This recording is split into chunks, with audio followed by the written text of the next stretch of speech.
குடியரசு துணைத் தலைவர் ஜெகதீப் தங்கர் ராஜினாமா செய்வதாக தகவல் வெளியாகியிருக்கிறது. உடல்நிலையை கருத்தில் கொண்டு ஜெகதீப் தங்கர் ராஜினாமா செய்வதாக அறிவித்திருக்கிறார். அண்மை செய்தியாக பார்த்து வருகிறோம். மருத்துவர்கள் அறிவுரையை கருத்தில் கொண்டு பதவியை ராஜினாமா செய்வதாக அறிவிக்கப்பட்டிருக்கிறது. குடியரசுத் தலைவருக்கு ராஜினாமா கடிதத்தை அனுப்பி வைத்திருக்கிறார் ஜெகதீப் தங்கர். அதில் குடியரசுத் தலைவர் திரௌபதி முர்மு பிரதமர் மோடிக்கு நன்றி தெரிவித்திருக்கிறார் ஜெகதீப் தங்கர். அண்மை செய்தியாக பார்த்து வருகிறோம். குடியரசு துணைத் தலைவர் ஜெகதீப் தங்கர் தனது பதவியை ராஜினாமா செய்கிறார். உடல்நிலையை கருத்தில் கொண்டு ஜெகதீப் தங்கர் ராஜினாமா செய்வதாக தகவலானது வெளியாகி இருக்கிறது. மருத்துவர்களின் அறிவுரையை கருத்தில் கொண்டு பதவியை ராஜினாமா செய்வதாக அறிவிக்கப்பட்டிருக்கிறது. விவரங்களை செய்தியாளர் மதியழகன் வழங்க கேட்கலாம். மதியழகன், வணக்கம். தற்போது குடியரசுத் தலைவருக்கு அவர் தனது ராஜினாமா கடிதத்தை அனுப்பி வைத்திருக்கிறார். அடுத்த கட்டமாக என்ன நடைபெறும்? இது பற்றிய முழு விவரம் என்ன? குடியரசுத் தலைவர் துணைத் தலைவர் பதவியிலிருந்து ராஜினாமா செய்ததாக ஜெகதீப் தன்கர் திடீரென்று ஒரு அறிவிப்பு ஒன்றை வெளியிட்டிருக்கிறார். இந்த முடிவு யாரும் எதிர்பார்ப்பதில் ஒரு சட்டென்று எடுத்த முடிவாக தான் இருக்கிறது. அவர் மருத்துவ காரணங்களை தான் ஜெகதீப் தன்கர் தெரியப்படுத்தி இருக்கிறார். இந்த நிலையில் அவர் தற்பொழுது நாடாளுமன்ற மழைக்கால கூட்டத்தொடர் இன்றுதான் தொடங்கி இருக்கிறது. அவர் குடியரசுத் தலைவர் என்பவர் மாநிலங்களவையினுடைய தலைவராகவும் இருப்பார்.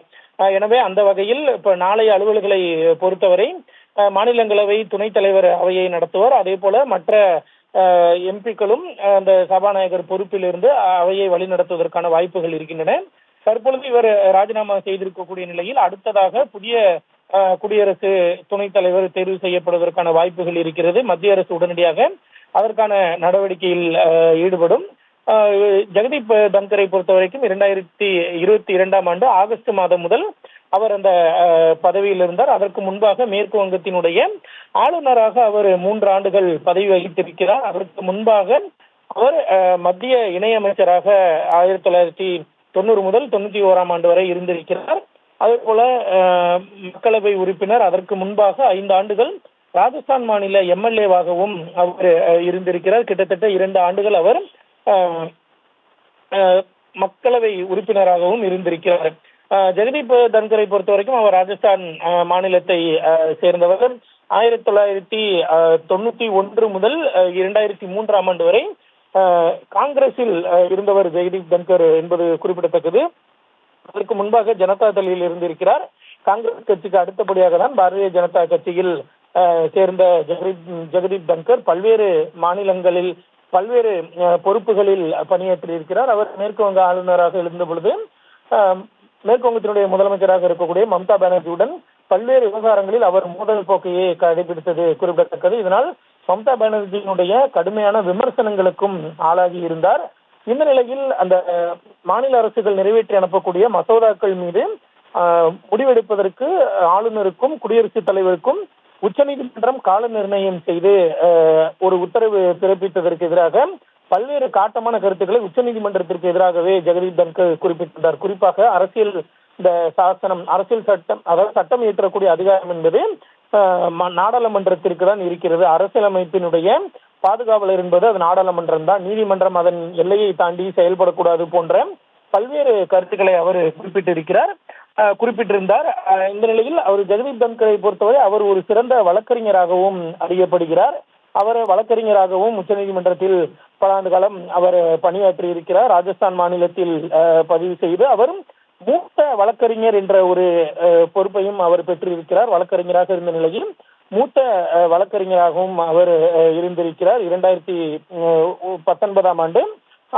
அது மட்டுமில்லாமல் தொடக்க காலத்தில் அவர் உச்சநீதிமன்றத்தில் பல்வேறு வழக்குகளிலும் அவர் ஆஜராகி இருக்கிறார். அது மட்டுமல்லாமல் ராஜஸ்தான் உயர்நீதிமன்றத்தினுடைய பார் அசோசியேஷனுடைய தலைவராகவும் அவர் இருந்திருக்கிறார்.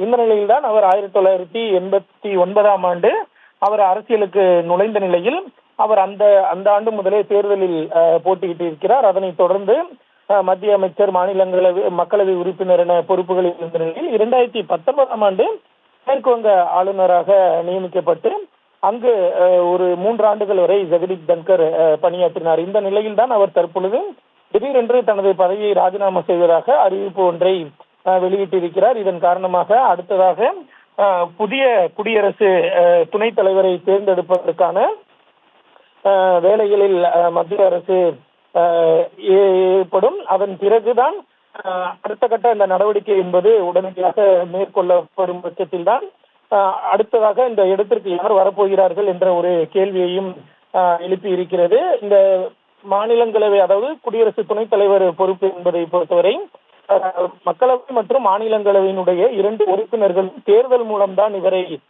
தேர்ந்தெடுப்பார்கள். எனவே எதிர்கட்சிகள் சார்பிலும் வேட்பாளர் நிறுத்தப்படும் பட்சத்தில் தேர்தல் நடைபெறுவதற்கான வாய்ப்புகள் இருக்கிறது. அல்லது ஆளும் பாரதிய ஜனதா கட்சி சார்பில் மட்டும் வேட்பாளரை எந்த வேட்பாளர் நிறுத்தப்படுகிறார் அவர் போட்டியின்றி தேர்வு செய்யப்படுவதற்கான வாய்ப்புகள் இருக்கின்றன. எனவே அடுத்ததாக தேர்தல் அறிவிப்பு என்பது வெளியிடப்படும். அதன் பிறகுதான் வேட்பாளர் எல்லாம் யார் எதிர்கட்சிகள் சார்பிலும் வேட்பாளர் எல்லாம் நிறுத்தப்படுகிறார்கள் என்பதை நாம் பொறுத்திருந்துதான் பார்க்க வேண்டும்.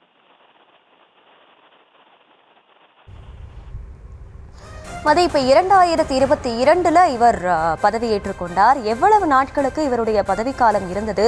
அதே போல அடுத்த துணை குடியரசுத் தலைவர் யார் என்று நியமிக்கப்படுவதற்கு முன்னதாக இவருடைய இந்த பதவி யார், இவருடைய பொறுப்புகள் யாரிடம் ஒப்படைக்கப்படும்? அது பற்றிய விவரங்கள் என்ன? அதாவது ஒரு குடியரசு துணைத் தலைவராக இருக்கக்கூடிய நபர் அவர் பதவியில் இருக்கும் பொழுது உயிரிழந்தாலோ அல்லது பதவியை ராஜினாமா செய்தாலோ அல்லது பதவியை விட்டு அவர் நீக்கப்பட்டாலோ அடுத்த குடியரசு துணைத் தலைவர் என்பவர் 6 மாதங்களுக்குள்ளாக அவர் நியமிக்கப்பட வேண்டும். அதாவது அந்த தேர்தல் நடைமுறைகள் எல்லாம் முடிந்து அந்த இடத்தை 6 மாதங்களுக்குள்ளாக முடிக்க வேண்டும். இதுதான் குடியரசு துணைத் தலைவரை தேர்ந்தெடுப்பதற்கான நடைமுறை. அதாவது அவர் 35 வயது நிறைவடைந்த நபராக இருக்க வேண்டும், இந்திய குடிமகனாக இருக்க வேண்டும். எனவே அது மட்டும் இல்லாமல் அவர் இந்த பதவியை ராஜினாமா செய்ததிலிருந்து 6 மாதத்திற்குள்ளாக தேர்தல் எல்லாம் நடத்தி அவரை நியமிக்க வேண்டும். இதுதான் ஒரு நடைமுறையாக இருக்கிறது. இந்த நிலையில் அவர் தற்பொழுது குடியரசு துணைத் தலைவர் என்றால் மிகப்பெரிய ஒரு பதவியாக, அதாவது அதிகாரமிக்க அல்லது ஒரு அதிகாரமிக்க பதவியாக இருந்தாலும் கூட அவர்களுக்கான வேலை என்பது மிகுந்த குறைந்த அளவில் இருக்கும். ஆனால் இவர் குடியரசு துணைத் தலைவர் என்பவர் மாநிலங்களவையினுடைய தலைவராகவும் இருக்கிறார். எனவே தற்போது இன்றைய நாடாளுமன்ற கூட்டத்தொடர் தொடங்கி இருக்கக்கூடிய நிலையில் அவையை நடத்துவதற்கான முக்கிய பொறுப்பு அவரிடம் இருக்கிறது. அதாவது மாநிலங்களவை தலைவர், துணைத் தலைவர் இருவரும் இருப்பார்கள். ஆனால் மிக முக்கியமான நேரங்களில் அவையை நடத்துவது என்பது மாநிலங்களவையினுடைய தலைவரினுடைய பொறுப்பு. அந்த வகையில் ஆபரேஷன் சிந்தூர் போன்ற விவகாரங்கள் குறித்து விவாதம் நடத்துவதற்கு மத்திய அரசு தயாராக இருப்பதாக அறிவித்திருக்கக்கூடிய நிலையில் தற்பொழுது இந்த அவையை அவைக்கான பொறுப்பு என்பது அடுத்து மாநிலங்களவையினுடைய துணைத் தலைவரிடம் இருக்கும். அவர் அவையை நடத்துவார். அவர் இல்லாத நேரத்தில் இந்த உறுப்பினர்கள், அதாவது மூத்த உறுப்பினர்கள் எல்லாம் சில நேரங்களில் அவையை வழிநடத்துவதற்கான பொறுப்புகளில் நியமிக்கப்படுவார்கள். தமிழகத்திலிருந்து திருச்சி சிவா போன்றவரெல்லாம் அந்த பொறுப்பில் இருப்பார்கள். திருச்சி சிவா, தம்பிதுரை போன்ற மூத்த உறுப்பினர்கள் எல்லாம் அவையை வழி நடத்துவார்கள். எனவே இவர் இந்த முக்கியமான தற்பொழுது ஒரு விவகாரம் என்பது மாநிலங்களவை தலைவர் பொறுப்பில் இருந்தும் அவர் இல்லாத நிலையில் அதற்கான நடவடிக்கைகள், அதாவது இனி மாநிலங்களினுடைய துணைத் தலைவர் தான் அடுத்ததாக மாநிலங்களவைக்கான அந்த பொறுப்பை ஏற்று வழி நடத்துவார்.